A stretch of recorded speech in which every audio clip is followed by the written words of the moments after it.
It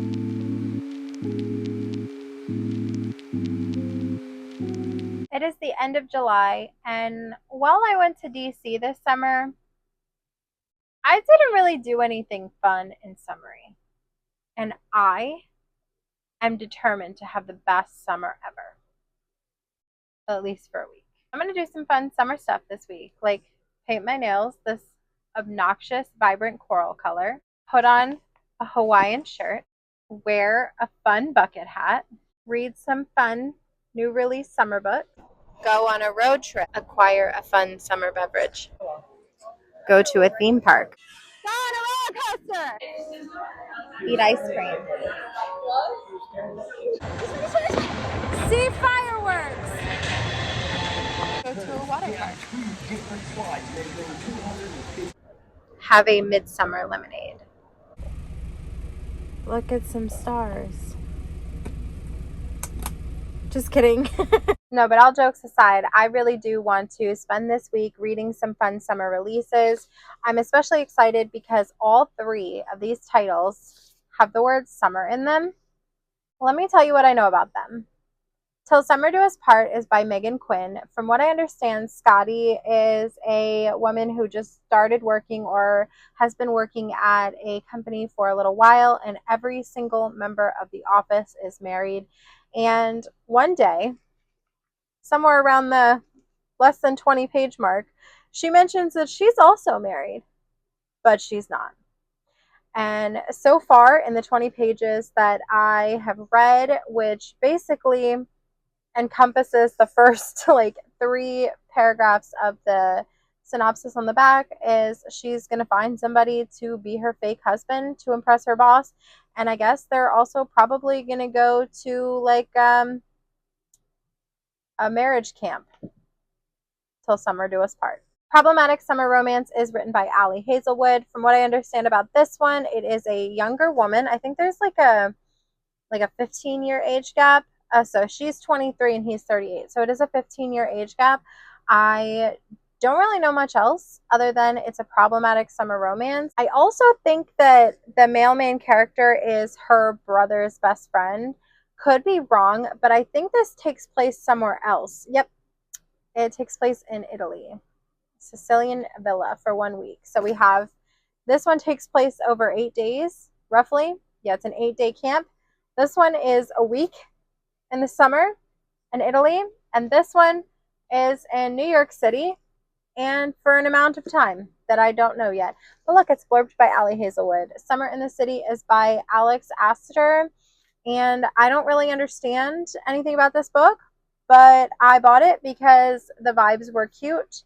The sprayed edges are adorable. It says summer in the title, and it's a brand new release, and I wanted to read it. I read just a little bit of the blurb. I don't really like to read a lot of the synopsis, but I read just a touch of this. And first of all, hello, map in a contemporary romance. Yes, please. It takes place over the summer. So summer and summer and summer. So let's go have a good summer. I had already started reading a little bit of this. I read about 18 pages last night. Also, my nails, like, it's not a perfect match, but like the vibes are there. So I read about 18 pages of this last night. We've only essentially gotten to the point where Scotty mentions to her boss that she's also married, but they're on the rocks. I hope to read more of this tonight, but I have quite a bit to do prior to getting into bed, and it is already after 9 o'clock, I think. So the amount of book that I read is probably going to be limited. Fun summer weekend commences with a road trip. We are on our way to a theme park, and we're going to do fun theme park things.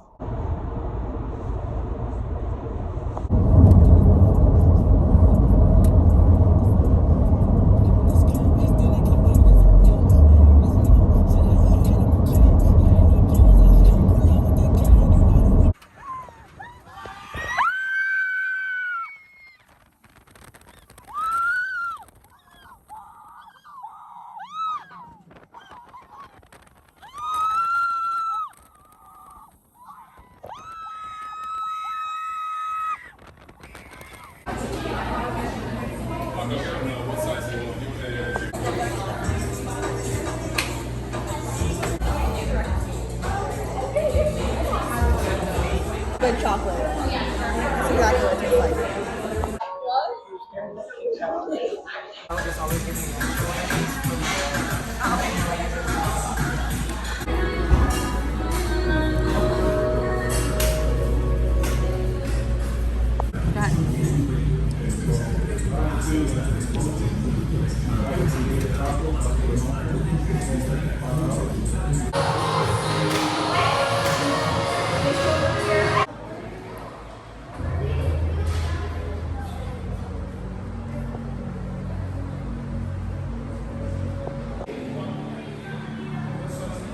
This is not nearly as vibrant on my camera as it is in real life, though.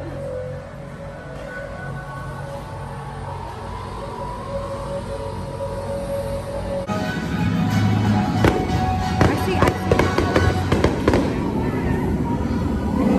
Oh my god. You're gonna stop right here?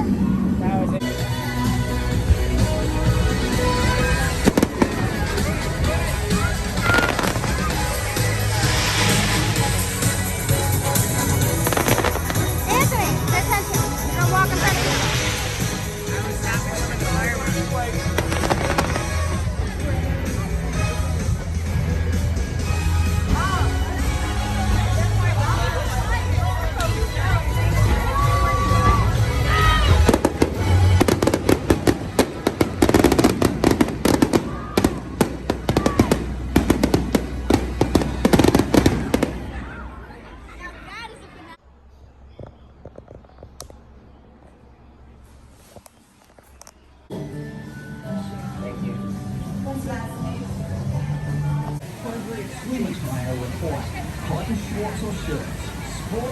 We went to a bookstore that will be featured in an upcoming video called the Black Rabbit Book Bar, and they had these Summerween drinks, and this is a midsummer. It has rose petals in it. It's like a very summery floral drink, and I really enjoyed it. I wish that I had gotten a little bit more like update footage and like been able to talk a little bit more in this, but mostly it's been B-roll because I have been really busy. We did a theme park and then we did a water park. We also explored a little bit in the downtown Claremont area as well as like Orlando, and we went to a couple bookstores, which like I said will be featured in another vlog, so ignore that part, but we had a lot of fun. I didn't really plan to add this to my summer vlog, but extreme heat. As you may be able to guess, I got very little reading done during the trip. It was just the weekend, but I got very little reading done. I was able to read a little bit in the car, and I was able to read a little bit on Saturday night, but it wasn't enough to mark any progress. However, I did start Summer in the City by Alex Astor on audio, and that's going pretty well. I've got like 3-ish hours left of it because I listen at 2 times speed, so I'm making my way through it pretty quickly because I have such a commute to and from work, but that's going to change soon, hopefully. And then as far as where I am in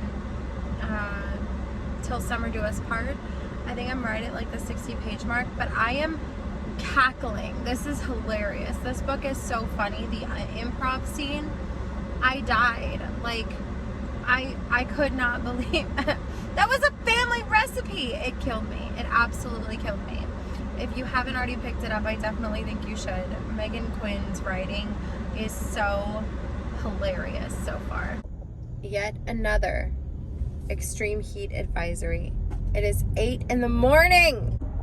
So last night I got home, okay, and my power is off in my house. So I don't know how long the power had been out for, at least a couple hours.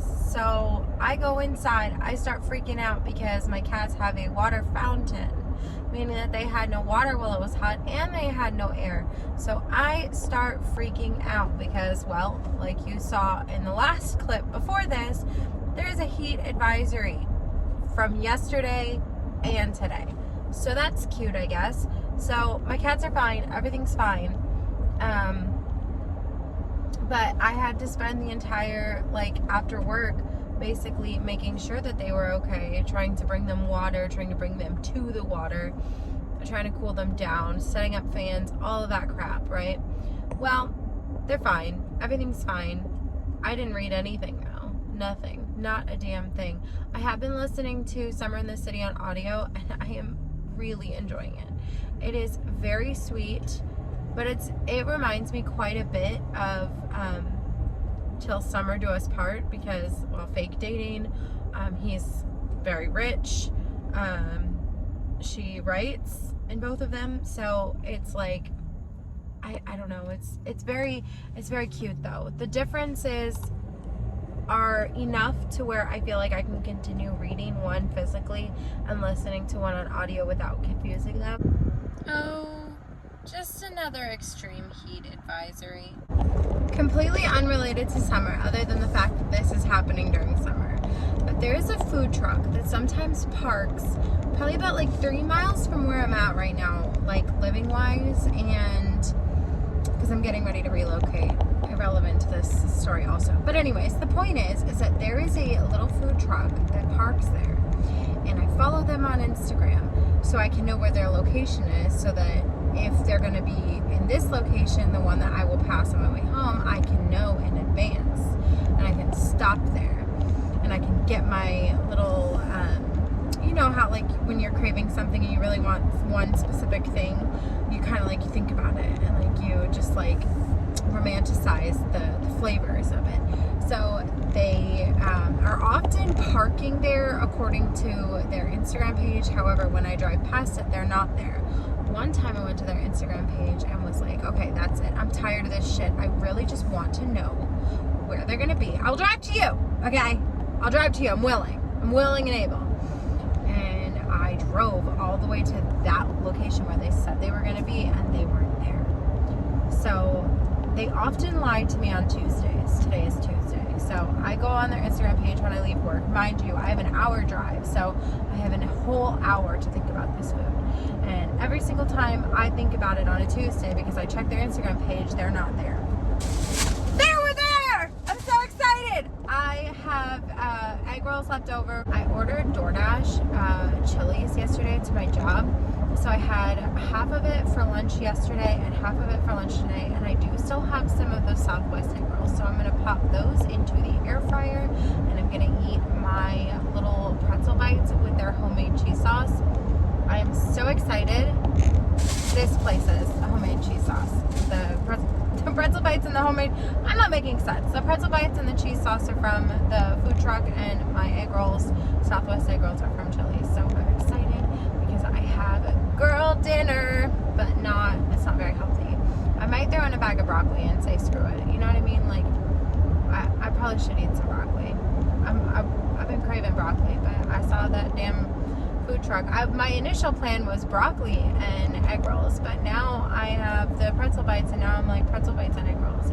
I could still make broccoli. You still feel good about that? I do. That means that only calories. It's Florida and it's hot, so you'll have to forgive the fan sounds. However, I am on chapter 28 of Summer in the City, and I would like to point out some fun things that I realized that I wish that I had known before starting this book on audio. So, first of all, I think I showed you the end pages already, but check this out.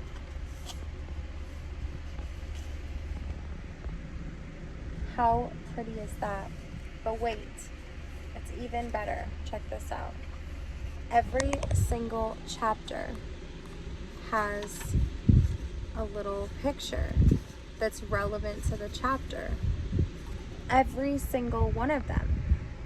But what's also really neat, I think this book is just so aesthetically pleasing. And also, one thing that I really think is hilarious is I'm reading this book where she says she hates New York, and like the first line of Till Summer Do Us Part is I love New York. I think that's so funny. Anyways, I am having a really good time. Like you can see, I'm pretty close to being done. I want to pick up Till Summer Do Us Part, and I think I might read a little bit of that before I go to bed. Right now it is 8:12, so I feel like I could read like maybe at least for 30 minutes before I go to bed, but also YouTube videos. Am I right? I finished Summer in the City by Alex Astor, and I have thoughts. So my first thought when finishing this book was, okay, I'm trying to think of a way to say this that doesn't sound terrible.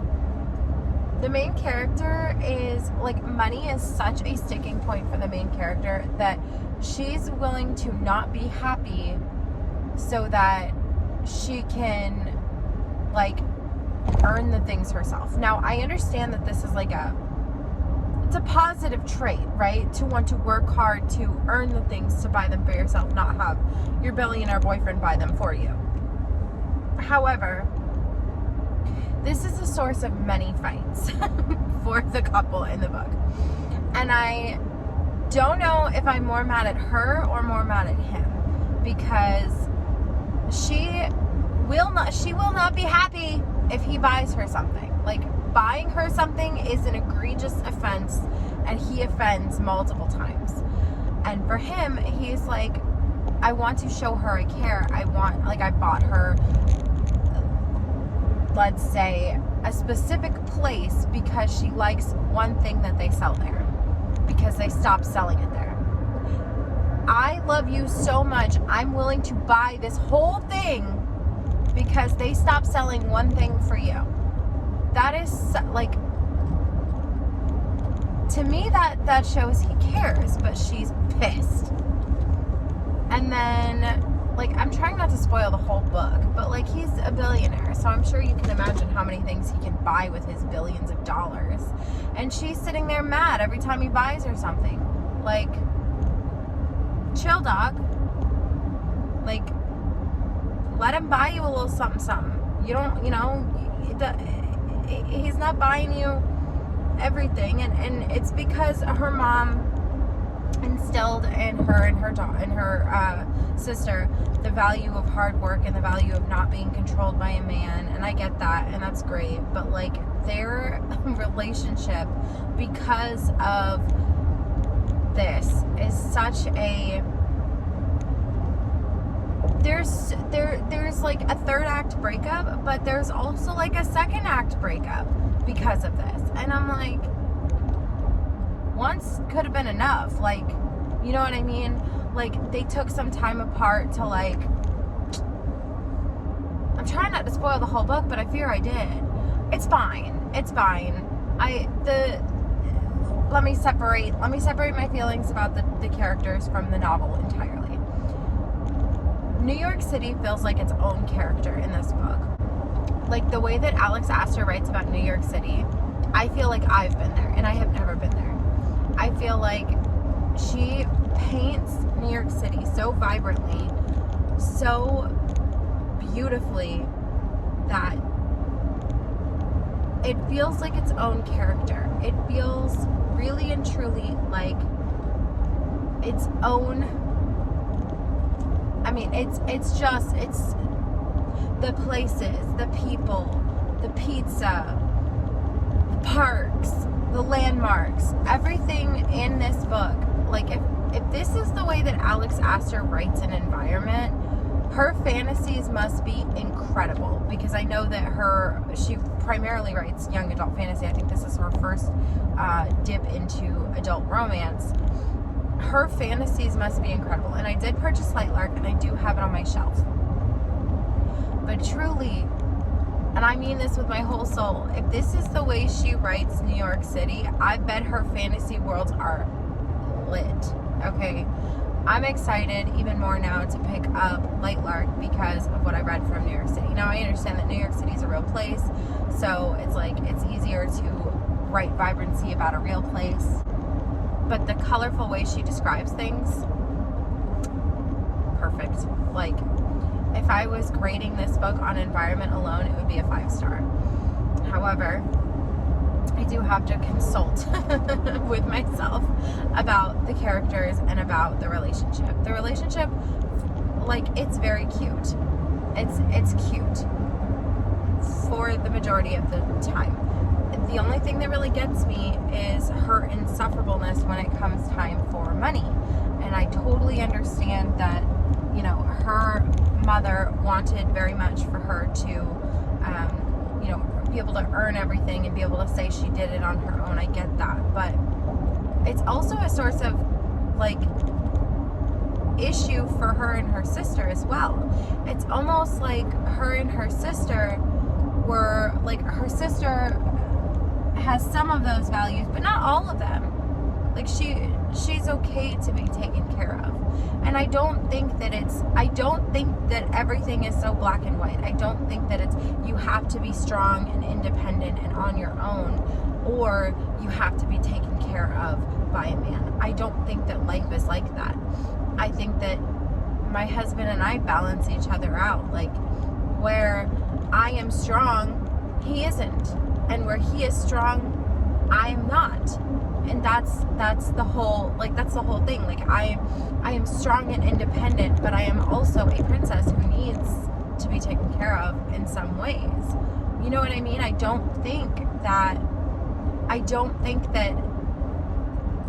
feel like she is so far down the strong, independent woman route that her edges are hardened. And maybe that's the point. Maybe that's the point of the whole novel. Maybe, you know, the whole point was that her edges were hardened and she needs the mailman character. Her name, by the way, is Elle, and his name is Parker. Maybe she needs Parker to soften her edges. And maybe that's the entire point. But I'm pissed at her hard edges. I'm pissed at them because it was such a source of turmoil throughout the whole book. Anyways, it's a 3-star. It's not the best book I've ever read. It's not the worst book I've ever read. Okay, so my husband has Amazon Music, and I just learned last night that Amazon Music lets you pick one audiobook per month. It's like included in your subscription. My husband has been paying for this for years, and I've never. This is the first time I'm hearing of this. So I went ahead and, because it's not like a credit that I am paying for, I've decided I will use his little free thing that he doesn't use to start Problematic Summer Romance so that I can continue listening to something while I'm driving to work, since I'm already done with Summer in the City. And let me tell you something. Let me tell you something. All right. Let me tell you something. Why is every dude a tech millionaire, billionaire? Like, I get that this is an actual thing. Like, I understand that tech billionaires exist, but why is 3 of the last 3 books released this year that I picked up with Summer in the title all have tech billionaire millionaires in them? Please explain.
Maximilian is having a little 50% off some hardcover sale. There was one that I was particularly interested in, so I'm gonna go pick that up. I placed the order online already so that it is ready when I get there, so I can get the online price. However, I think I will look around a little bit because you never know what might strike your fancy. Also, it's you know, it's probably like my last day of freedom for a little while now, because where we're relocating to will be close to everything else, meaning I will go straight home and I won't have all of the things on the way home, if that makes sense.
I did a pretty good amount of damage. So I showed you Cold War. This one was $5.97. It's something I was interested in anyway, and the cover is really cute, so I picked it up for $5.97.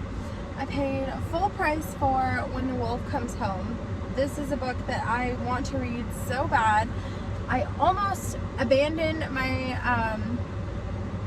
Summerween TBR just to go pick this up, but I was like, nope, calm down. And then Hungerstone is the book that was on sale. It was like 50% off, so I think I paid $14 for it. Yeah, it was 28 bucks. I paid 14 for it.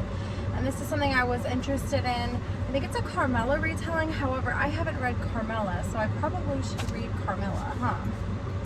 I think I'm going to take myself to Panera Bread and have a little me time and read my book and eat some snacks.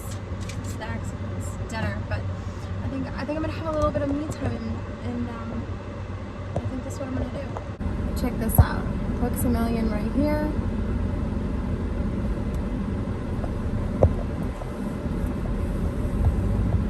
Panera Bread right here.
watermelon slush I think I got. It's like fine. It tastes like sugar. I don't love it. It is 1 in the morning. I'm tired. My nose is running. I have a pretty kitten right here, but I finished Problematic Summer Romance and I gave it a 3-star. Okay.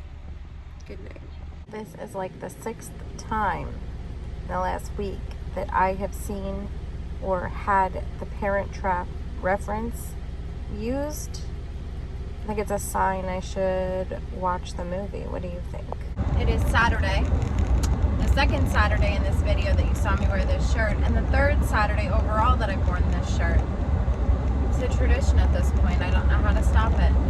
I didn't mean for this vlog to go on as long as it has. I think I was trying to keep it into a week. And I also think that it's kind of sad that the very first book that I started reading is the only book that I haven't finished. However, to be fair, the other two, like I've told you this a bunch of times, I have a long commute. I have an hour to and an hour from work every day. I can listen to, you know, if I listen on 2 times speed, I'm killing 4 hours of audiobook each day. You know what I'm saying? So it's like, and I didn't plan to read 2 books on audio and 1 book physically, but I'm kind of not mad that I did. But anyways, both of those books that I had previously read, Summer in the City and Problematic Summer Romance, they were fine. This book, however, Till Summer Do Us Part, I am dying. Oh my god, it is so funny. Like the banter, the improv scenes, like the continued banter. I have a cat here. I was just snuggling with my cat. Now it's in my sunglasses. My cat's a rescue. I don't know if well, both of my cats are rescues, but Cleo in specific, she had 9 homes before coming to us in 9 months. So she was roughly being home once every month. And, you know, we've had her for about 6 months. It's taken her quite a while well, almost 7 months now. It's taken her quite a while to warm up to us. She's very, she's also very reactive. Like if you pet her and she doesn't want to be petted, she will scratch, she will claw, she will bite. She is not a sweet baby angel kitten, but she is, when she wants to be, so very sweet. And you know, I think that she's just now getting that she won't have 10 homes. This will be her last home. And you know, she feels more comfortable. Like she's letting me touch her in places that she wasn't previously. Like I could never touch her paws. Today I was touching them and massaging them. I touched her ears today. I petted her. She still doesn't like you can pet her like all the way from her head to like her mid back. Don't touch her like the second half of her back though. And she's also not big on you touching her tail, but she's been letting me. So anyways, it's just, you know, progress, baby steps. I love her so much and I just want her to be happy, and I just want her to know that this is it for her. Like this home is it, you know. Maybe we'll move, but these people are it. This is the last people that she'll have. And I was telling her that and snuggling with her, and so now I've cat hair in my sunglasses. Anyways, this book, I mean, right now, it's shaping up to be a 5-star, and I really hope that it continues this way because I am loving it. I am loving the banter. It is so funny. It's just like, I mean, if I have ever read a book that I could see made into like an Adam Sandler comedy, like this right here, I mean, maybe not with Adam Sandler. Maybe, Adam Sandler would be a fantastic Sanders. Oh my God, somebody get this book into Adam Sandler's hands, because this book right here, that book right there. Okay, I just fan casted. And then I don't know who the other people should be played by, but it's like adult summer camp, and it's so fun. It's just so fun. Anyways, that's my update. I love my cat, and I think she loves us back now, and I really love this book. Over 100 pages to go. I finished all 3 of these books. I have a clear favorite, and I'm ready to compare and contrast with you. So obviously all 3 of these books take place some part of the summer, whether it be the entire summer or a couple days or a couple weeks. They all take place over the summer. And another thing that I found really interesting is every single one of these dudes is a million/billionaire. So that was interesting. And the other thing that I noticed is that all of these books, there was at least a small element of fake dating. Now, that is not apparent on every single one of them, but all three of these contain an element of some fake dating. This one is set in New York City. Actually, this one is kind of set in New York as well. So these are set in New York City. This one takes place primarily in Italy. This one is New York City proper. This one spends a portion of the time in New York City proper and the rest of the time at the little camp. That is kind of where the similarities end. Now, this one was a 3-star for me. It was fine. I didn't love it. The atmosphere was incredible, but the rest of it it fell flat for me. The characters fell flat the entirety of the book. It was fine. It was a time. I'm glad I read it because now I know.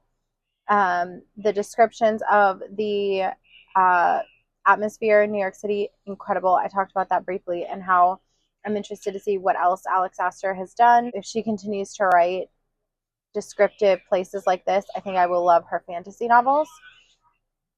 This one was also fine for me. It wasn't a stellar read by any means. I really think I preferred Deep End by Ali Hazelwood. Now, granted, this is only my second Ali Hazelwood, so maybe that will change. But this one it was fine. I felt like I had read this story a handful of times before, and it's probably because I have.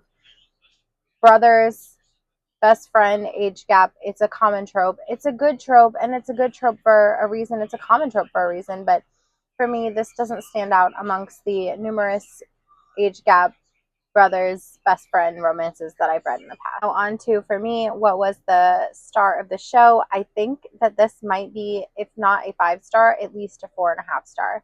I enjoyed this. I was laughing. I was having such a good time. The banter was giving everything I needed it to give and more. I had just the smallest issue with the way that things wrapped up.